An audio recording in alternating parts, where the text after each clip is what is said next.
Morning students.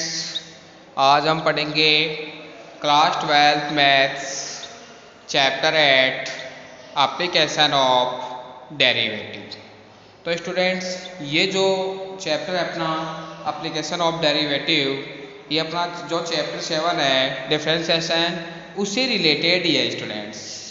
तो अपना chapter लेते हैं एप्लीकेशन ऑफ डेरिवेटिव। तो ये किससे रिलेटेड बताया मैंने स्टूडेंट्स आपको, अपना जो चैप्टर 7 है डिफरेंशिएशन, उससे रिलेटेड है स्टूडेंट्स। आई बात समझ में स्टूडेंट्स? तो चलते हैं अपने चैप्टर की ओर। Chapter 8 application of derivative.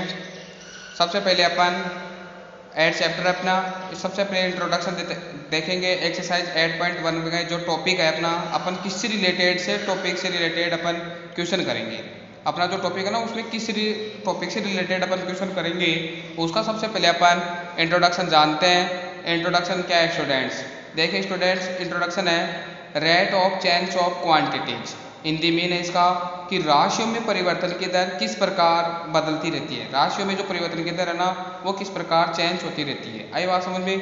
तो rate of change of quantities, तो rate of change of quantities क्या है, वो किस प्रकार चेंज होती रहती है, अपन को देखना पड़ेगा स्टूडेंट्स। तो चलते हैं अपन सबसे पहले अपने बेसिक ले लेते हैं अपन सबसे पहले इसका कि rate of change of quantities कैसे चेंज होती है। तो सबसे पहले अपन बेसिक लेते हैं इसका। मैंने लिया function y equal to F of X. क्या लिया मैंने?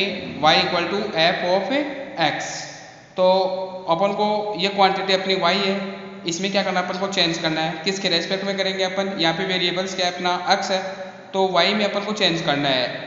किसके रेस्पेक्ट में? अक्स के रेस्पेक्ट में करेंगे। तो मैं क्या लिख रहा हूँ यहाँ पे, for example differential with respect to, मैंने अक्स लिखा। आई बात समझ में? तो क्या आया, D Y upon D X. क्या आया? D Y upon D x equal to F dash of X हो गया। यानी ये चेंज हो गया ना, एफ ऑफ एक्स था, लेकिन अपन ने वाई का अक्स में चेंज कर दिया, यानी differential with respect to x. तो d Y upon D x equal to क्या आ गया अपने पास, एफ डैश ऑफ एक्स आ गया। इसका मतलब ये वाई जो क्वांटिटी थी, इसमें चेंज किसने किया? अक्स में चेंज किया। तो ये वाई को अक्स ने चेंज किया, तो क्या है अपने पास, d Y upon D x equal to क्या आ गया अपने पास, एफ डैश ऑफ एक्स। इसका मतलब ये एफ ऑफ एक्स भी बदल गया ना, एफ ऑफ एक्स बदल गया, ये क्या हो गया, एफ डैश ऑफ एक्स हो गया, यानी एफ यानी चेंज हो गया। तो क्या होगा, चेंज कैसे होगा, क्या लिखेंगे, rate of change of Y with respect to X. इसका मतलब वाई को चेंज कौन कर रहा है, वाई को चेंज कौन कर रहा है स्टूडेंट्स, अक्स कर रहा है। तो rate of change of Y with differential with respect to X. क्या लिखा मैंने, rate of change of Y differential with respect to X, with differential, यहाँ पे लिखना भूल गया मैं students, differential with respect to X लिख दिया ना मैं, differential with respect to X. D Y upon X, तो ये रेट ऑफ चेंज हो गई ना, एक्स के रेस्पेक्ट में चेंज कर दिया अपन ने।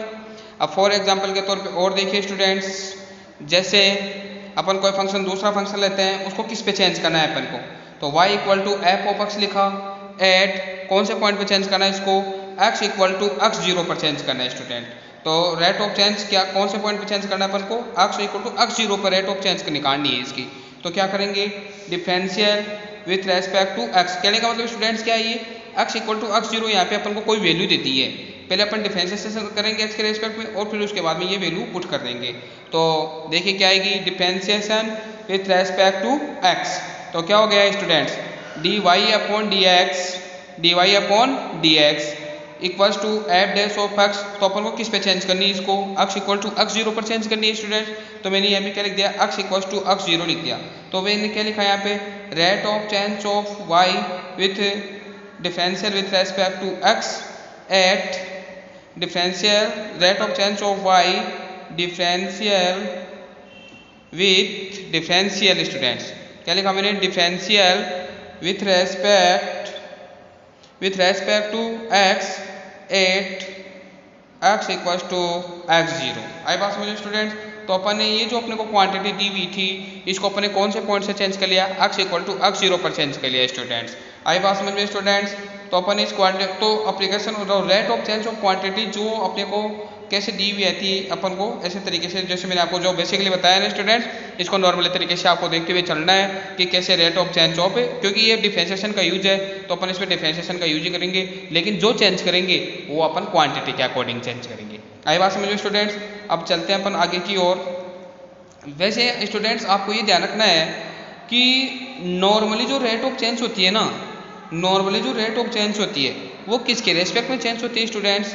टी के रेस्पेक्ट में चेंज होती है। जैसे मान लो अपने पास वेलोसिटी है, वेलोसिटी है, वेलोसिटी को अपन क्या कहते हैं, जैसे अपने को distance they they S, for example के तौर पे देखना स्टूडेंट्स, जैसे अपन को डिस्टेंस दे दे एस, डिस्टेंस अपन को एस दे दे और अपन को वेलोसिटी निकालनी है इसकी, क्या निकालनी है? वेलोसिटी। तो वेलोसिटी क्या होगी इसकी? D S upon D T equals to, sorry D V upon D T, D S upon D T हो जाएगी। तो डिस्टेंस का जो रेट ऑफ चेंज है ना वो किसके रेस्पेक्ट में होगा स्टूडेंट्स? टी के रेस्पेक्ट में। यानी डिस्टेंस का टी के रेस्पेक्ट में चेंज होना अपना क्या होता है? वेलोसिटी हो जाता है। आई बात समझ में स्टूडेंट्स। तो वैसे आपको एक चीज़ के फॉर एग्जांपल के तौर पे आपको ध्यान रखना है कि वैसे जो रेट ऑफ चेंज होती है ना वो किसके रेस्पेक्ट में चेंज होती है? टी के रेस्पेक्ट। जैसे जैसे रेट बढ़ेगी वैसे वैसे अपन को टाइम भी लगेगा, अगर रेट बढ़ेगी तो टाइम भी बढ़ेगा। इसका मतलब नॉर्मली रेट ऑफ चेंज किसके रेस्पेक्ट में होती है स्टूडेंट्स? टी के रेस्पेक्ट में होती है स्टूडेंट्स। आई बात समझे स्टूडेंट्स। अब अपन या तो आपको rate of change with respect to T, या तो अपन को कुछ नहीं दिया होगा, मान लो फॉर क्वेश्चन में अगर कुछ भी नहीं दिया हुआ है कि अपन को कौन सी फिजिकल क्वांटिटी के रेस्पेक्ट में रेट ऑफ चेंज करनी है, अगर या तो फिजिकल क्वांटिटी का वो नाम लिखेगा कि इसके रेस्पेक्ट में आपको रेट ऑफ चेंज निकालनी है, या अगर कुछ भी नहीं लिखता है उस टाइम अपन को किसके रेस्पेक्ट में डिफरेंशिएशन करके निकालना है? टी के रेस्पेक्ट में डिफरेंशिएशन करके निकालना है स्टूडेंट्स। आई बात समझ में स्टूडेंट्स। तो मैं आपको एक क्वेश्चन के द्वारा आपको समझाता हूँ कि रेट ऑफ चेंज किस प्रकार से चेंज होती है। मैं फॉर एग्जांपल के तौर पे एक क्वेश्चन लेता हूँ स्टूडेंट्स, आपको इस क्वेश्चन को समझना है। क्वेश्चन किस तरीके से है स्टूडेंट्स, देखिए समझना। एन एड्स, एड्स यानी side, an edge of a variable cube is increasing at the rate of 3 centimetre per second. इसका मतलब है क्यूब की जो साइड है, क्यूब की जो साइड है वो इंक्रीज हो रही है eight the rate of 3 centimetre per second. किसके रेस्पेक्ट में इंक्रीज हो रही है? जो क्यूब की साइड है वो टाइम के रेस्पेक्ट में आ गए ना, 3 सेंटीमीटर पर सेकेंड, तो टाइम के रेस्पेक्ट में क्या हो रही है? ये इंक्रीज हो रही है। आई बात समझ में स्टूडेंट्स। हाउ, कैसे? Is the volume of the cube increase. अब क्यूब के वॉल्यूम में अपन कैसे इंक्रीज करेंगे? When the edge is 10 centimetre long, cube की एड्ज अपन को कितनी दी हुई है? 10 सेंटीमीटर लॉन्ग दी हुई है। आई बात समझ में। तो अपन को इसमें किसी भी फिजिकल क्वांटिटी का नाम नहीं लिख रखा है स्टूडेंट्स, तो अपन को इसमें डायरेक्ट दिया गया है जो क्यूब की जो साइड है ना वो किसके रेस्पेक्ट में चेंज हो रही है? एट द रेट, किसके रेस्पेक्ट में इंक्रीज हो रही है? टाइम के रेस्पेक्ट में। तो अपन को जो वॉल्यूम को भी इंक्रीज करना है ना वो किसके रेस्पेक्ट में करना है स्टूडेंट? टी के रेस्पेक्ट में करना है। इसमें कुछ ही नहीं लिखा, इसका मतलब अपन किसके रेस्पेक्ट में करेंगे स्टूडेंट? इसको टी के रेस्पेक्ट में चेंज करेंगे। आई बात समझ में। तो देखो मैं कैसे लिखता हूँ इसको, गिवन दिया हुआ है अपन को edge is increasing at the rate of 3 centimetre per second, यानी क्यूब की जो edge of increasing at the rate, यानी कि जो साइड की क्यूब है ना, क्यूब की जो साइड है उसको इंक्रीज कर दिया उसने, किसके रेस्पेक्ट में? टाइम के रेस्पेक्ट में। तो क्या लिखा हुआ है? D x upon D t. क्या लिखा हुआ है students? D x upon D T equals to 3 centimetre per second at the edge is increasing at the rate of 3 centimetre per second, यानी साइड को इंक्रीज कर रहा है किसके रेस्पेक्ट में? टी के रेस्पेक्ट में। तो टी के रेस्पेक्ट में उसने टी डिफरेंशिएशन कर दिया, तो D x upon D T equals to क्या आ गया स्टूडेंट? 3 सेंटीमीटर पर सेकेंड आ गया स्टूडेंट्स।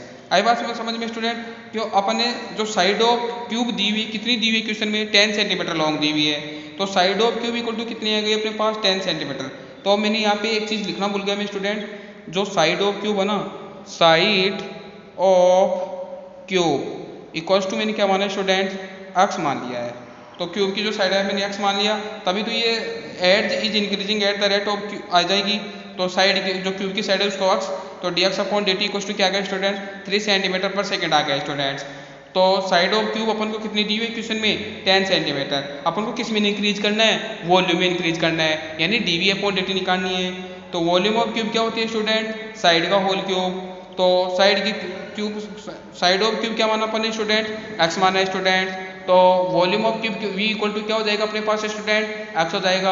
अब इसका डिफरेंशिएशन किसके रेस्पेक्ट में करना है स्टूडेंट, t के रेस्पेक्ट में अपन को इसका डिफरेंशिएशन करना है स्टूडेंट्स। किसके रेस्पेक्ट में करना है, t के रेस्पेक्ट में स्टूडेंट्स। तो देखिए स्टूडेंट्स टी के रेस्पेक्ट में कैसे करेंगे अपन, टी के रेस्पेक्ट में डिफरेंशिएशन कैसे करते हैं। तो v इक्वल टू क्या आ गया स्टूडेंट, एक्स क्यूब आ गया। अब टी के रेस्पेक्ट में अपन इसका डिफरेंशिएशन करते हैं तो D V upon D T equal to क्या आ गया, 3x² dot D x upon D T. अब अपन को x की वैल्यू दी हुई है यहाँ पे और D x upon D T यानी जो साइड एड्स में जो इंक्रीज हो रहा है ना उसकी वैल्यू कितनी दी हुई है, 3 सेंटीमीटर। तो D V upon D T equal to 3 multiply 10 का स्क्वायर मल्टीप्लाई 3। तो D V upon D T equal to कितना आ गया students, 9 multiply 100 equal to 900 centimetre cube पर सेकंड। तो ये कितने आ गई, वॉल्यूम में इंक्रीज हो गया स्टूडेंट्स। किसमें इंक्रीज हो गया, ये वॉल्यूम में। वॉल्यूम की यूनिट क्या होती है, क्यूब, और किस रेस्पेक्ट में करें उसको, टी के रेस्पेक्ट में। तो ये क्या लगा स्टूडेंट्स, यहाँ पे सेकंड लग गया। तो volume of increase of cube कितना हुआ, 9 सेंटीमीटर क्यूब पर सेकंड। किसके रेस्पेक्ट में किया है इसको, टी के रेस्पेक्ट का। आई बात समझ में स्टूडेंट। तो ये टी के रेस्पेक्ट में अपन इस तरीके से क्वेश्चन आएगा अपने पास। आई बात समझिए स्टूडेंट। आप इस इंट्रोडक्शन को देखिए और समझिए किसी किसी तरीके का है। मैं एक क्वेश्चन एक एग्जाम्पल लेके और समझा रहा हूँ आपको इस एग्जाम्पल को और समझना है किस तरीके का है स्टूडेंट्स। देखिए example, find the rate of change of the area. अपन को किसको चेंज करना है, area of a circle. Circle को चेंज करना है अपन को किसके रेस्पेक्ट में, with respect to its radius r. किसके रेस्पेक्ट में डिफरेंशिएशन करते हुए रेट ऑफ सर्किल के एरिया को चेंज करना है, रेडियस के रेस्पेक्ट में डिफरेंशिएशन करते हुए rate of change of the area of circle निकालना है स्टूडेंट्स। तो अपन को यहाँ पे अब की बात क्वेश्चन में लिख दिया है। तो अपन किसके रेस्पेक्ट में डिफरेंशिएशन करेंगे स्टूडेंट्स, आर के रेस्पेक्ट में डिफरेंशिएशन करेंगे। आई बात समझ में स्टूडेंट्स। तो आर की वैल्यू दी हुई है अपन को 3 सेंटीमीटर और आर की वैल्यू दी हुई है 4 सेंटीमीटर। तो स्टूडेंट्स अपन को क्या करना है, पहले तो एरिया ऑफ सर्किल लेट करना है। क्या होता है, सर्किल को अपन ऐसे डिनोट करते हैं या ऐसे डिनोट कर दो। तो area of circle equal to क्या होता है अपने पास, ए। तो ए इक्वल टू क्या होता है, formula pi R square. Differentiation किसके रेस्पेक्ट में करना है स्टूडेंट्स, आर के रेस्पेक्ट में। तो D A upon D R equal to 2 pi R. अब इस रेट ऑफ चेंज ऑफ किसके रेस्पेक्ट में, आर इक्वल टू 3। तो D A upon D R equal to 3। इसका मतलब है कि अपन ने एरिया को जो चेंज किया है वो रेडियस के रेस्पेक्ट में चेंज किया है at R equal to 3 point पर। तो क्या हो गया, D A upon D R equal to 2 pi R differentiation हो गया, 2 मल्टीप्लाई पाई मल्टीप्लाई 3 तो 6 पाई। अब एरिया को चेंज कर रहे हैं, एरिया की यूनिट क्या होती है स्टूडेंट, सेंटीमीटर स्क्वायर। सेंटीमीटर में दी हुई तो सेंटीमीटर स्क्वायर पर सेकंड। क्यों, क्योंकि एरिया किसके रेस्पेक्ट में चेंज होता है स्टूडेंट्स, टी के रेस्पेक्ट में चेंज होता है। तो ये सेकंड यूनिट लगेगी। आई बात समझिए स्टूडेंट्स। फिर अपन को आर इक्वल टू 4 दिया हुआ है, डिफरेंशिएशन करते हैं तो 8 पाई सेंटीमीटर स्क्वायर पर सेकंड। आई बात समझो स्टूडेंट्स। तो स्टूडेंट्स आज अपन ने एप्लीकेशन ऑफ डेरिवेटिव जो चैप्टर 8 है उसका जो एक्सरसाइज 8.1 है उसके रिलेटेड अपन इंट्रोडक्शन जाना है। और नेक्स्ट वीडियो में नेक्स्ट वीडियो में अपन क्या देखेंगे, क्वेश्चन जानेंगे। और आप इस इंट्रोडक्शन को ज़्यादा से ज़्यादा समझो कैसा किस तरीके से इंट्रोडक्शन निकल रहा है अपना। और मैंने जो आपको बताया वो बेसिकली बताया, बिल्कुल नॉर्मल तरीके से होता है। आप इसको ढंग से समझिए तो आपको इंट्रोडक्शन जरूर समझ में आएगा। आई वाज आपको जरूर समझ में आएगा। और आप इस वीडियो को ज़्यादा से ज़्यादा देखो और समझो कि application of derivative exercise rate of change of quantity किस तरीके से चेंज होती है। आई बात समझ में। तो आप इस वीडियो को देखोगे तो आपको नॉर्मली समझ में आएगा। आज की यही वीडियो है। Thank you very much.